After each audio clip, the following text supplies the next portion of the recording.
بسم اللہ الرحمن الرحیم ایاک نعبد و ایاک نستعین۔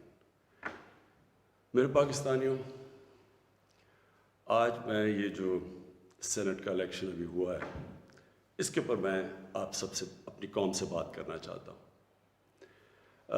یہ سینٹ کا الیکشن اس لیے ضروری اس کے متعلق اپنی قوم کو بات کرنا اور سمجھانا کیونکہ اس کے اندر جو ہمارے ملک کے مسئلے مسائل ہیں وہ جس طرح کا یہ الیکشن ہوا ہے وہ اگر آپ سمجھ جائیں تو وہ سارے ملک کے مسئلے مسائل ادھر سے آپ کو سمجھ آتی ہے جس طرح کا یہ الیکشن ہوا ہے۔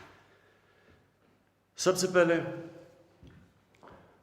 ہم کو 6 سال پہلے تحریک انصاف نے سینٹ میں حصہ لیا جب پختونخوا میں ہماری گورنمنٹ تھی، تو تب مجھے اندازہ ہوا کہ سینٹ کے الیکشن میں تو پیسہ چلتا ہے، اور ابھی سے نہیں، یہ 30-40 سال سے سینٹ کے الیکشن میں پیسہ چلتا ہے۔ جو سینیٹر بنتا ہے، جو بننا چاہتا ہے، وہ پیسہ استعمال کرتا ہے، اور وہ خریدتا کس کو ہے؟ ممبرز آف پارلیمنٹ کو۔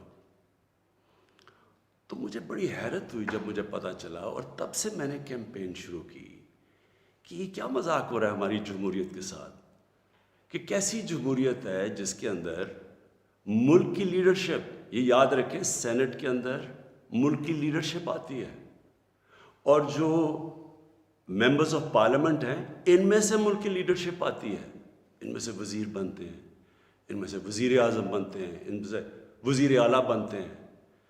تو مجھے تب سے حیرت ہوئی کہ جب آپ پیسہ خرچ کر رہے ہیں، ایک سینیٹر رشوت دے کے سینیٹر بن رہا ہے، اور دوسری طرف وہ ممبرز آف پارلیمنٹ جو اپنا ضمیر بیچ رہے ہیں، پیسے لے کے ووٹ کر رہے ہیں، یہ کون سی جمہوریت ہے؟ تو تب سے میں نے کیمپین شروع کی، اور میں نے تب سے کہا کہ اس کی اوپن بیلٹ ہونی چاہیے۔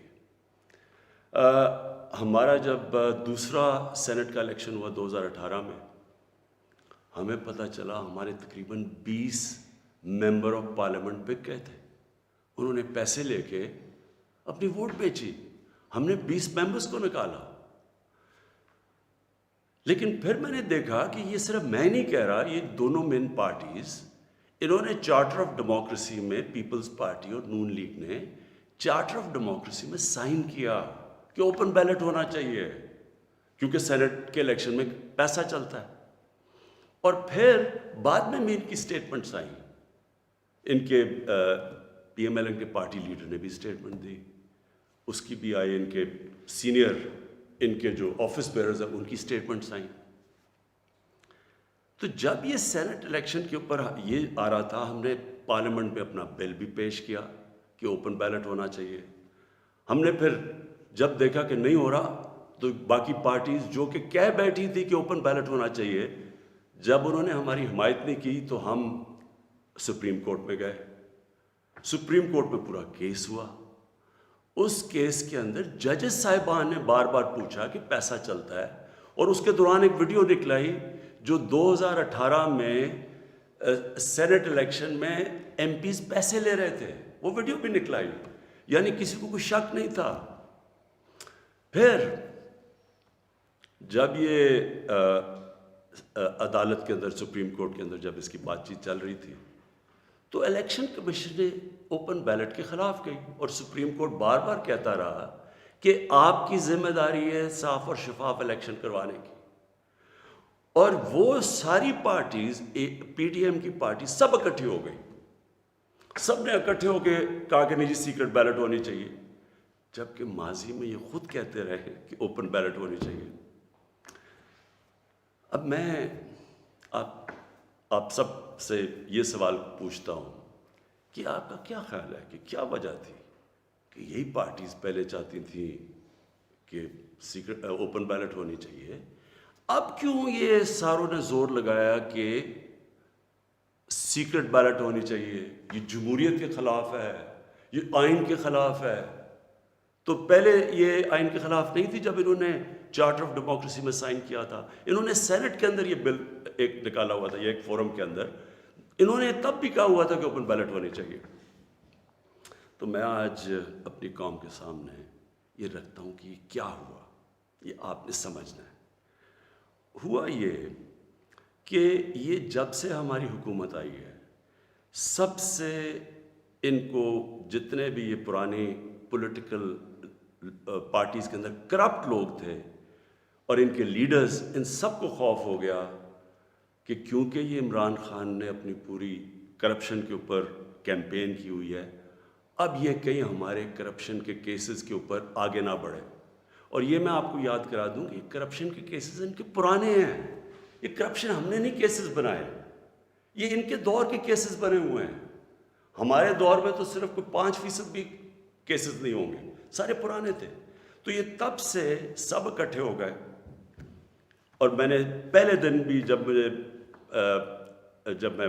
گورنمنٹ میں آیا، میں نے پہلے دن کہا اپنے پہلے خطاب میں کہ یہ سب اکٹھے ہو جائیں گے، سب جمہوریت کے نام پہ شور مچائیں گے، A P D M, democratic movement, یہ جمہوریت کے نام پہ سارے ایک ہی ان کا انٹرسٹ ہوگا کہ میرے اوپر اتنا پریشر ڈالو کہ میں ہاتھ کھڑے کر کے کہوں، جس طرح جنرل مشرف نے کیا تھا، ان کو این آر او دے دوں، ان کے کرپشن کے کیسز ختم کر دوں۔ تو اب انہوں نے کیا کیا؟ انہوں نے پہلے کوشش کی بلیک میل کرنے سے پہلے دن سے کہ جی الیکشن خراب ہے، پھر انہوں نے اس کے اوپر کرونا کے اوپر پوری کوشش کی، پھر جب فیٹف کا بل آئی، ذرا آپ نے سمجھنا ہے فیٹف کا بل کیا تھا۔ فیٹف کا بل یہ تھا کہ ان کے دور میں ہمیں ایک انٹرنیشنل جو ایک ادارہ ہے فیٹف، اس کے اندر ہمیں گرے لسٹ میں ڈال دیا گیا۔ گرے لسٹ کا مطلب یہ ہے کہ اگر آپ جو وہ فیٹف کہتی ہے اگر وہ آپ نہیں کرتے تو وہ آپ کو بلیک لسٹ میں ڈال دیں گے۔ بلیک لسٹ کا کیا مطلب ہے؟ ملک کے اوپر سینکشنز لگ جائیں گے۔ سینکشنز کا کیا مطلب ہے؟ آپ کو صرف میں آسان زبان میں سمجھا دوں، اس کا مطلب یہ ہے کہ جو وہ سینکشنز لگے گی، ہمارا روپیہ گرنا شروع ہوگا، اور ہمارا روپیہ کتنا گرتا ہے یہ کوئی کہہ نہیں سکتا، لیکن جب روپیہ گرتا ہے آپ سمجھ جائیں کہ اس وقت مہنگائی بڑھ جاتی ہے، کیونکہ ساری چیزیں جب روپیہ گرتا ہے، جو چیز آپ باہر سے منگواتے ہیں مہنگی ہو جاتی ہے، جس کے اندر تیل ہے، بجلی ہے، کیونکہ بجلی بھی تیل کے اوپر آدھی بنتی ہے، پھر ڈالر کے کانٹریکٹس ہیں، پھر دالیں ہیں وہ 70% باہر سے، پھر گھی باہر سے آتا ہے، پھر گندم بھی ہمیں باہر سے منگوانی پڑی۔ تو جو بھی چیز باہر سے آتی ہے، ٹرانسپورٹ، تیل، سب مہنگی ہو جاتی ہے۔ تو اگر فیٹف کی بلیک لسٹ میں آتے ہیں تو یہاں لوگوں کی یا تو غربت پھیلنی ہے۔ تو ہم فیٹف کے لیے جو قانون نکالنا چاہتے تھے، جو فیٹف نے ہمیں کہا قانون نکالنا تھا فیٹف کا، ان سب نے مل کے ایک ہمارے پاس ایک این آر او کا ایک دے دیا جی کہ جی یہ نیب کے یہ چینجز کریں، مطلب کہ نیب کو ختم کر دیں، تب ہم فیٹف کا بل سائن کریں گے۔ فیٹف ملک کے لیے، نیب کا اس سے کیا تعلق ہے؟ صرف اور صرف کہنے کی کوشش ہے، ان کا 1 پوائنٹ ایجنڈا ہے کہ کسی طرح مجھے پریشر کر دیں کہ میں کسی طرح بلیک میل کریں کہ ان کو این آر او دے دوں۔ اب آپ سمجھیں کہ انہوں نے یہ کیوں کیا؟ کیوں یہ جو پہلے کہہ رہے تھے، سب کہہ رہے تھے کہ سینٹ کے الیکشن میں پیسہ چلتا ہے اور اوپن بیلٹ ہونی چاہیے، اور اب کیوں سب اکٹھے ہو گئے؟ سپریم کورٹ میں جا کے سب نے اکٹھے زور زور سے کہا کہ نہیں جی ہمیں سیکرٹ بیلٹ چاہیے، خفیہ بیلٹ چاہیے۔ اس کی وجہ یہ تھی، انہوں نے یہ پلان کیا کہ یہ جو ہمارا الیکشن تھا حفیظ شیخ کا اور یوسف رضا گیلانی کا، اس میں انہوں نے پورا پیسہ چلانا تھا، پوری کوشش کرنی تھی کہ ہمارے ممبرز توڑیں، ان کو پیسے دے کے اپنے ساتھ ملائیں، اور کسی طرح وہ الیکشن جب وہ حفیظ شیخ نے ہارنا تھا تو اس سے کیا سامنے آنا تھا کہ جی عمران خان کی پارلیمنٹ کے اندر میجورٹی ختم ہوگی، اور میجورٹی ختم حالانکہ ووٹ آف نو کانفیڈنس تو نہیں ہے، لیکن جب یہ ایک دفعہ آ جائے کہ جی عمران خان کے ممبر ادھر جا سکتے ہیں اور ان کے ممبر زیادہ ہو گئے ہیں، یعنی ہمارے ممبرز ان کے ساتھ چلے گئے، اس کا مطلب کہ اگلا سٹیپ یہ ووٹ آف نو کانفیڈنس لے آئیں۔ تو اصل مقصد یہ تھا کہ ووٹ آف کانفیڈنس کی تلوار میرے اوپر لٹکائیں، مجھے بلیک میل کریں کہ میں کسی طرح ان کو این آر او دے دوں۔ اب میں بتاتا ہوں کہ آگے میں نے کیا قدم لیے، لیکن میں صرف تھوڑا سا اپنی قوم کو، کیونکہ میں یہ ضروری ہے، آپ میں سے کئی نوجوان، ہماری نوجوان آبادی ہے، ان کو پتہ نہیں ہے کہ میری یہ اب 25 سال ہو گئے ہیں، یہ سٹرگل ہے کیا، یہ کیوں تھی۔ دیکھیں، عمران خان وہ واحد پولیٹیشین ہے جس کے پاس سب کچھ تھا پولیٹکس میں آنے سے پہلے۔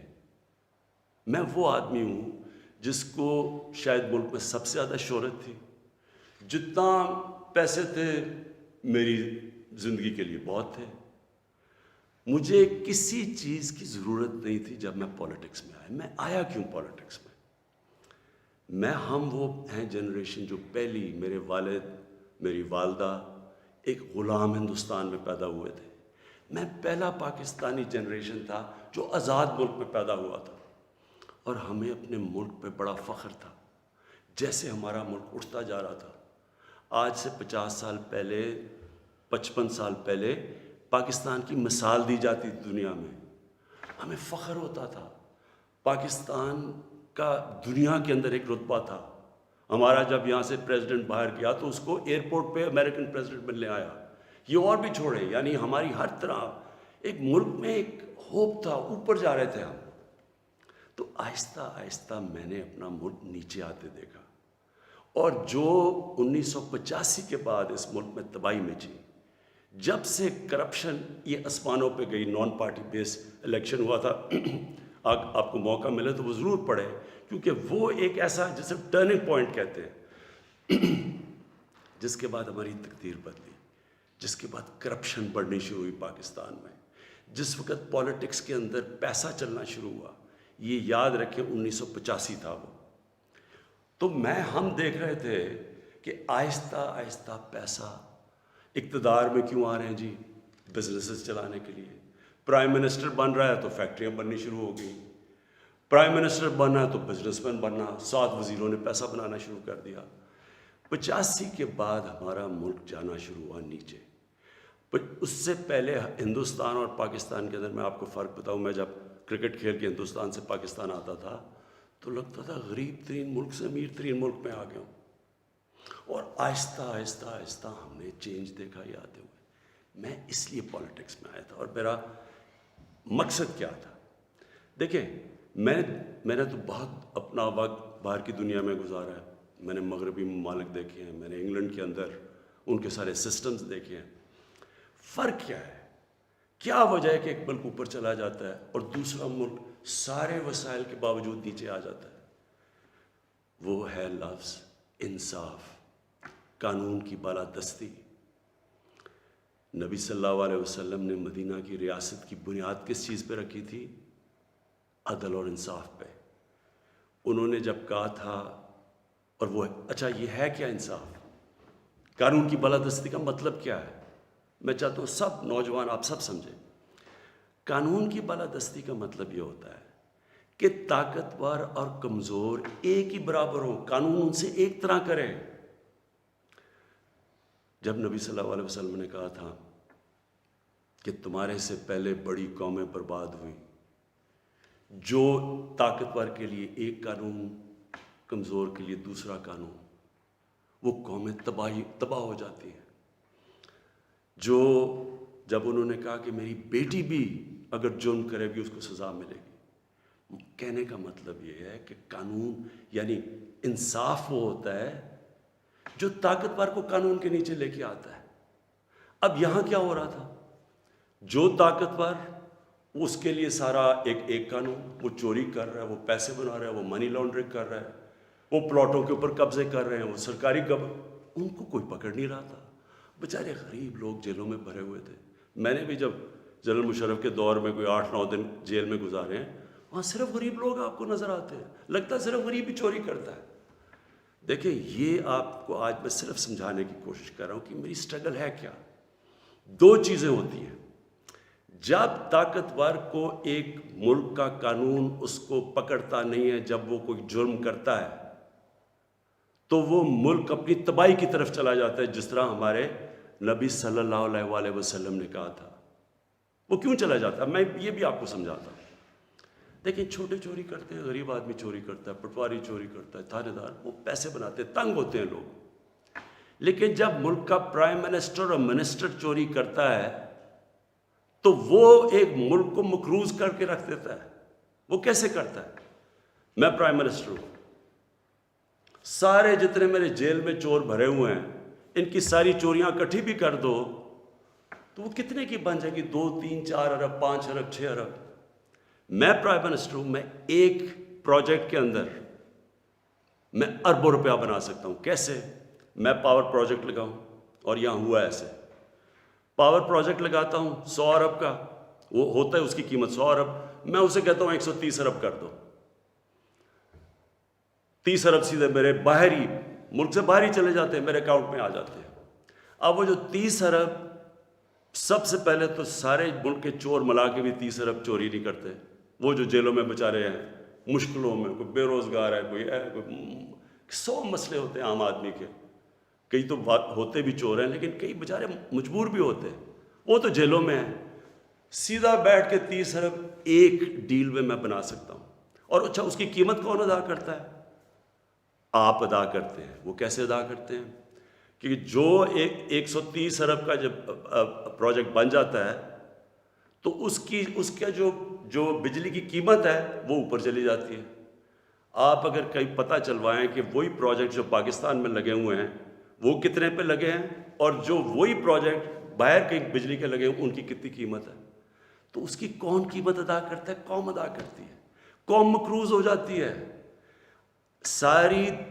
ساری تیسری جن کو کہتے ہیں ڈیولپنگ ورلڈ، غریب ملک، آپ ساری میں ایک ملک کا آپ کو بتا سکتا ہوں ان کی غربت کا سبب کیا ہے.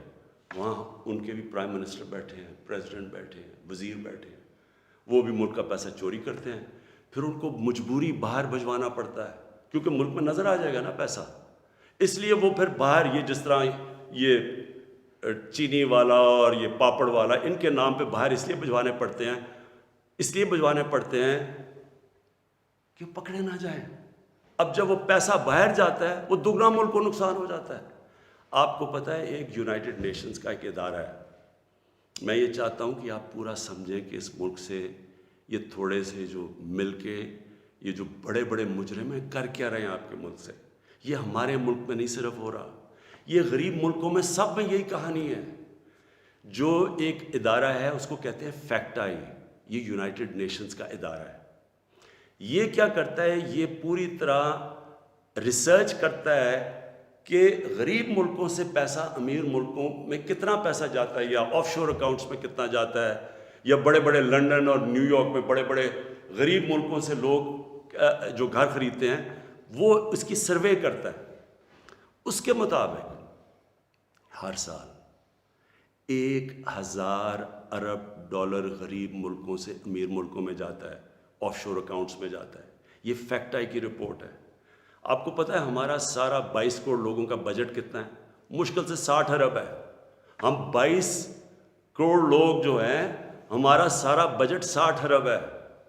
تو 1000 ارب غریب ملکوں سے جاتا ہے. ایک 10 سال پہلے رپورٹ آئی تھی، پاکستان سے 10 ارب ڈالر منی لانڈرنگ ہو کے ملک سے باہر جاتا ہے. تو یہ ہو کیا رہا ہے؟ غریب ملکوں سے پیسہ جا رہا ہے امیر ملکوں میں، غریب ملک غریب ہوتے جا رہے ہیں، غریب ملکوں اور امیر ملکوں میں فاصلے بڑھتے جا رہے ہیں.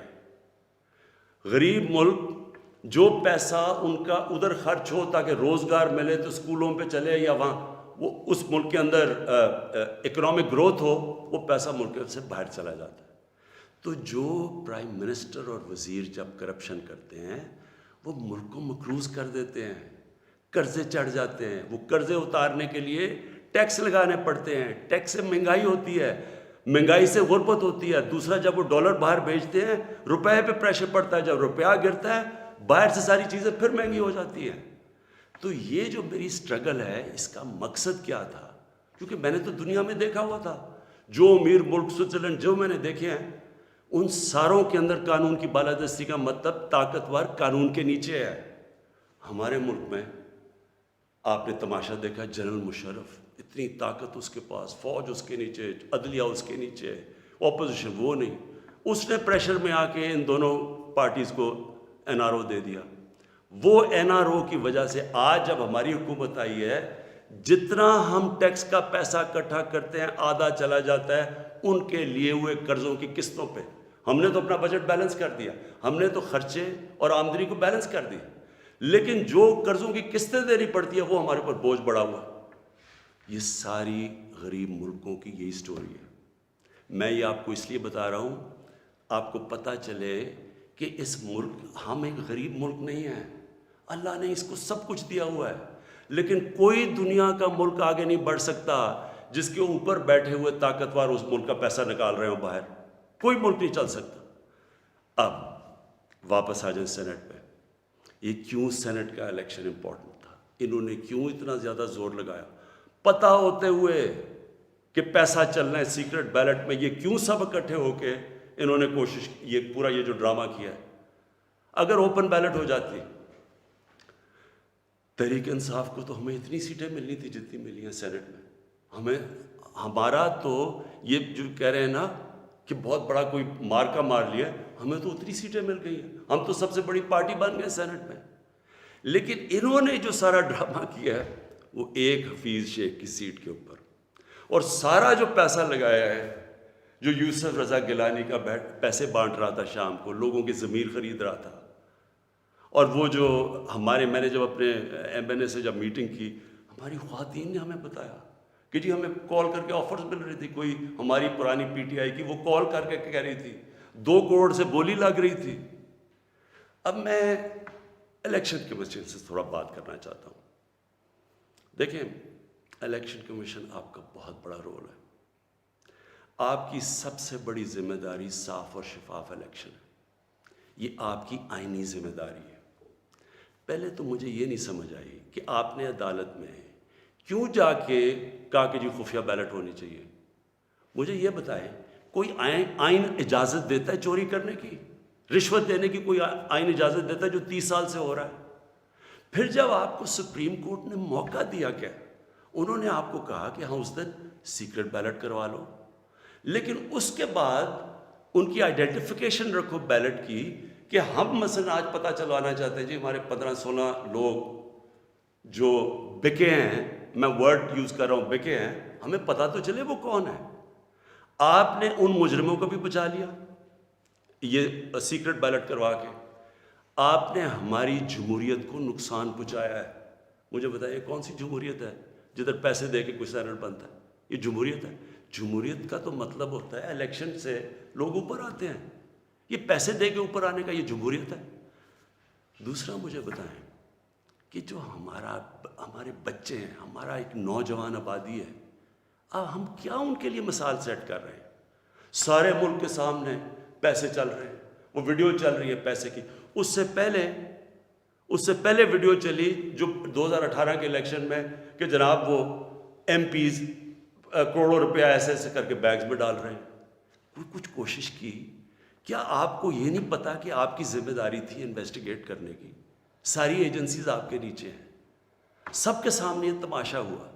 مجھے یہ بتائیں کہ جب ایک ملک کی لیڈرشپ, یہ لیڈرشپ ہے سینٹ کی, جب یہ رشوت دے گی اور رشوت لے گی تو آپ کیا کہیں گے کہ پٹواری اور تھانے دار وہ ٹھیک ہو جائے گا؟ کیا آپ کہیں گے باقی لوگ ٹھیک ہو جائیں لیکن لیڈرشپ چوری رشوت دے؟ ایک چائنیز پروورب ہے کہ fish rots from the top.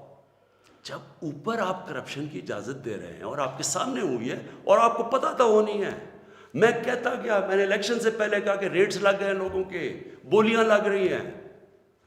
آپ کو موقع جب دیا سپریم کورٹ نے, کیا وجہ تھی کہ آپ 1500 بیلٹس کے اوپر کوئی ایک بار کوڈنگ نہیں کر سکتے تھے؟ آپ نے تو پوری طرح ایک موقع دیا ملک کی جمہوریت کو ڈسکریڈٹ کرنے کے لیے. اس سے کیا ہوا؟ میں آپ سے سوال پوچھتا ہوں کہ آج کیا ہماری جمہوریت اوپر گئی ہے نیچے گئی ہے؟ جو آپ نے ملک کی موریلٹی, اخلاقیات کو نقصان پہنچایا ہے کہ یہ جو اوپن ہارس ٹریڈنگ ہو رہی ہے, کیا اس سے فرق؟ مجھے بتائیں. یہ ایک بڑی عظیم خواب کا نام تھا پاکستان, اسلامی فلاحی ریاست. یہ علامہ اقبال نے کہا تھا مثال بنے گی مسلمان دنیا کے لیے. مجھے بتائیں یہ اپنے نوجوانوں کو آپ کیا بتائیں گے؟ یہ سارے ملک کے سامنے. اور یہ کتنا پیسہ چلا ہے یہ ابھی تو یہ تو سامنے آ گیا نا آپ کا ویڈیو. آپ کو یہ نہیں اندازہ کہ کتنا پیسہ چلا ہے اس الیکشن کے اندر. کس طرح لوگوں نے اپنے ضمیر بیچے ہیں پیسہ بنانے کے لیے.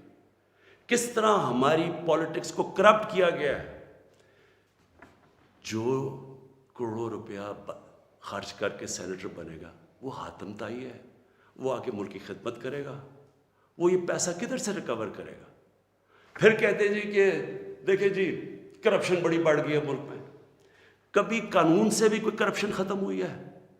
مجھے بتائیں کبھی کوئی قانون بنا کے یا لا انفورسمنٹ سے کرپشن ختم ہو سکتی ہے؟ کرپشن ایک معاشرہ ختم کرتا ہے. ایک قوم مل کے کرپشن ختم کرتی ہے. جب ایک قوم ایک میسج دیتی ہے کہ جو کرپشن کرے گا رشوت دے گا وہ ہمارے میں سے نہیں ہے. اس کو لوگ شادیاں نہیں کروائیں گے ان گھروں میں. ان کو ووٹ پارٹیز پہ نہیں بلائیں گے. یہاں کرپٹ لوگوں کو آپ مین سٹریم میں لا رہے ہیں. اور میں یہ بھی کہنا چاہتا ہوں ہمارے وہ میڈیا کے لوگ, میں ان سے سوال پوچھتا ہوں. بڑے بڑے صحافی عدالت میں جاتے ہیں, عدالت میں جا کے کہتے ہیں کہ جی وہ نواز شریف کو تقریر کرنے کی موقع دینا چاہیے.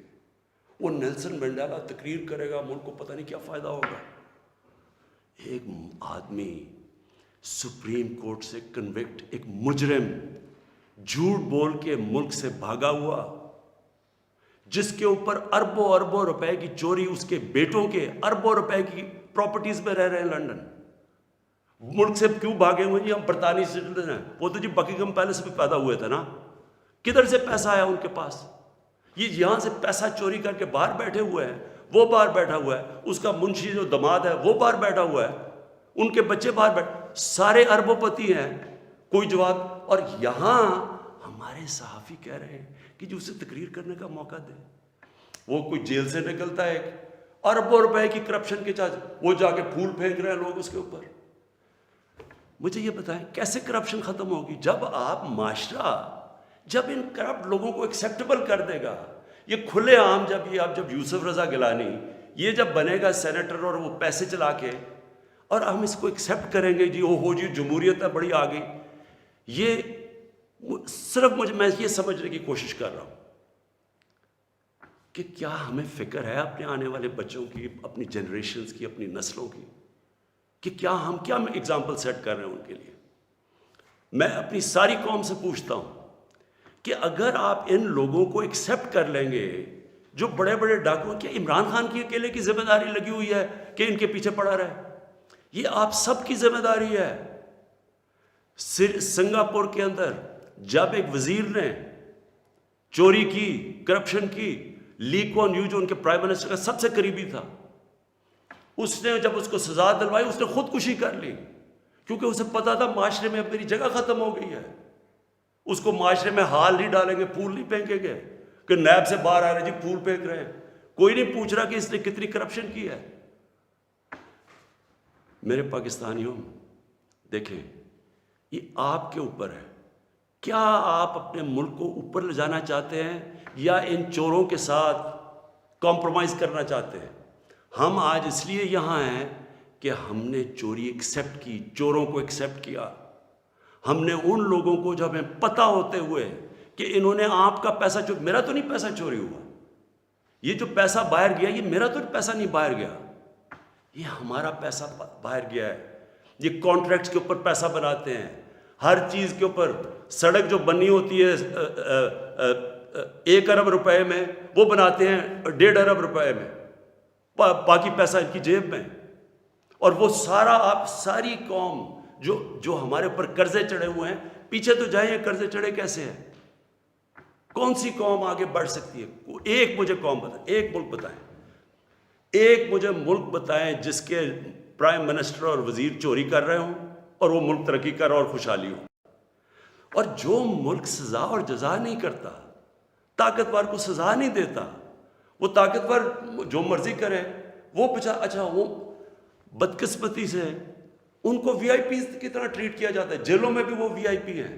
انہوں نے اربوں کی چوری کیا, وہ بیچارہ غریب آدمی نے کوئی کسی کی بھینس اٹھا لی کچھ, وہ اس کا حال دیکھے اور ان وی آئی پیز کا حال دیکھے.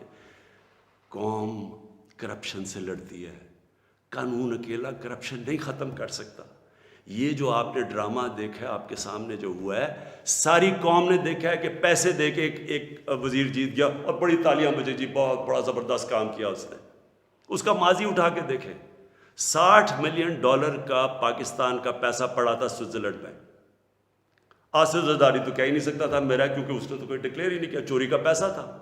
سپریم کورٹ اسے کہہ رہا ہے کہ لیٹر لکھو کہ پاکستان کا پیسہ سوئٹزرلینڈ کو واپس دیں. لیٹر نہیں لکھا. وفاداری جی, میں جی بڑا وفادار ہوں. کس سے؟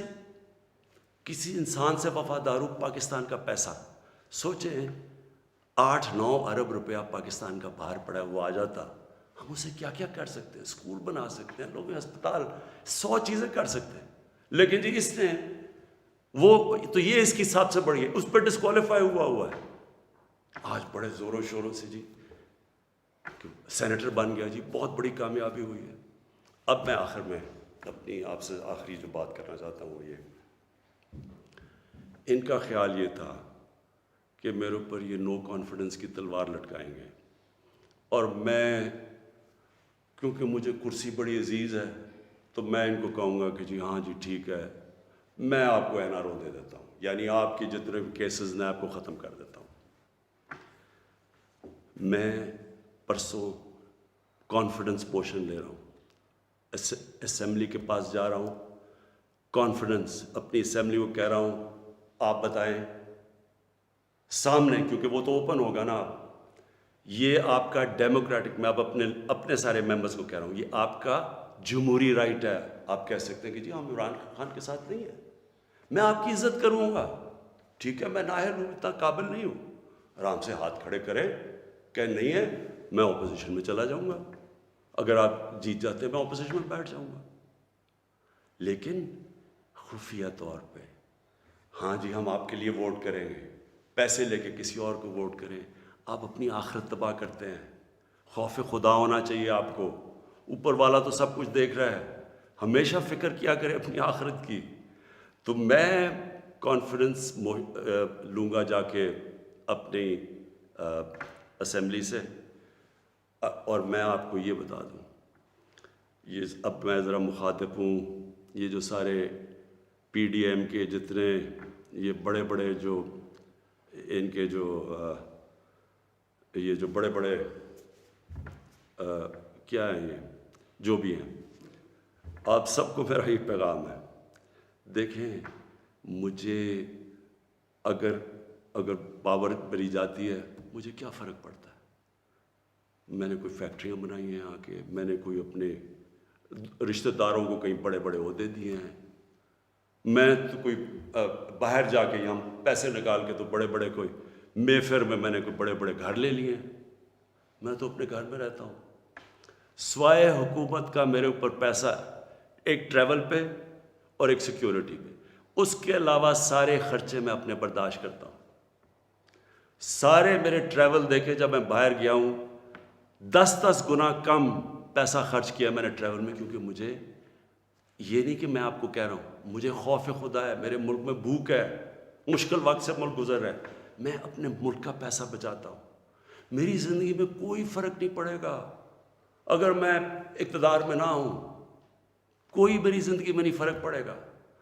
لیکن آپ سب کے لیے میرا پیغام ہے, میں چاہے اپوزیشن میں بیٹھوں چاہے اسمبلی سے بھی باہر ہو جاؤں, میں نے آپ میں سے کسی کو نہیں چھوڑنا جب تک آپ اس ملک کا پیسہ واپس نہیں کریں گے. میں اگر باہر بھی ہو جاؤں, میں اس قوم کے لوگوں کو نکالوں گا. یہ جو قوم ہے یہ اپنا جب ملک کا پیسہ چوری ہوتا ہے اس کو بچانے کے لیے نکلے گی, چوروں کے پیسے کو بچانے کے لیے قوم نہیں نکلتی جو آپ نے جتنی کوشش کر لی ہے. میں آپ کو پبلک نکال کے دکھاؤں گا, مجھے کوئی فرق نہیں پڑتا میری زندگی کو. ملک کے لیے جب تک میں زندہ ہوں, میں اس ملک میں قانون کی بالادستی کے لیے اپنے ملک کے اندر یہ لوگ جو کہ میں ان کو ملک کے غدار کہتا ہوں, جو چوری کر کے پیسہ باہر لے کے جاتے ہیں, میں ان کا مقابلہ کرتا رہوں گا. اور میرا یہ ایمان ہے کہ اللہ اس ملک کو بڑا اچھا وقت دکھانے والا ہے. میرا ایمان ہے کہ یہ ملک ایک عظیم ملک بنے گا, اور یہ بنے گا ہی تب جب یہ سارے بڑے بڑے ڈاکو جیلوں میں ہو گئے، پاکستان پائندہ باد۔